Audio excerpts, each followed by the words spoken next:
Good evening. This is the Financial Week. I'm Herman Green. President of the Jamaica Agriculture Society, Norman Grant, says Jamaicans should brace to pay more for local produce this Christmas, but says that should not deter anyone from continuing to support the Buy Jamaica campaign. Mr. Grant says the higher prices will be pushed by lower production caused by the recent heavy rains. He says though things are picking up, the quantities will not be enough to satisfy demand. In Christmas, but we'll have enough for our consumers. So what you're going to be seeing this Christmas is, for some of the produce, slightly higher prices than normal, but we are still saying to the consumers, support the farmers and support the local produce.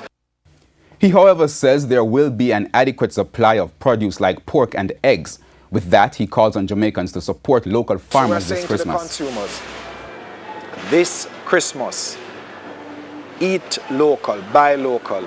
The Eat Jamaican campaign, over the 14 years, this is the 14th anniversary, have saved the Jamaican economy $70 billion over the period, and we have increased our domestic crop production by 38%. Mr. Grant was speaking at the Eat Jamaica Month partnership with Sovereign Supermarket in St. Andrew. The supermarket has been hosting a farmers market over the last few months.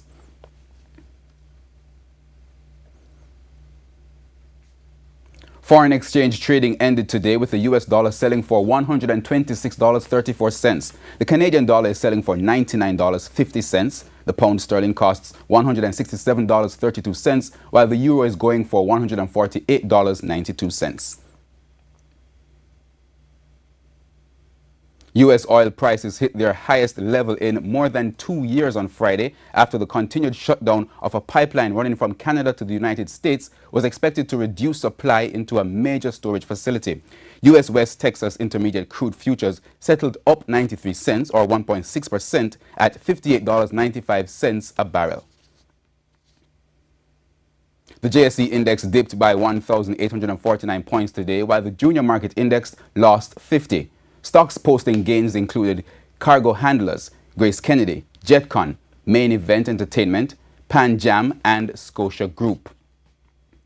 On the losing end were Access Financial, Cable and Wireless, Carreras JMMB Group, Lasco Distributors, NCB Financial Group, Seprod, and T-Tech.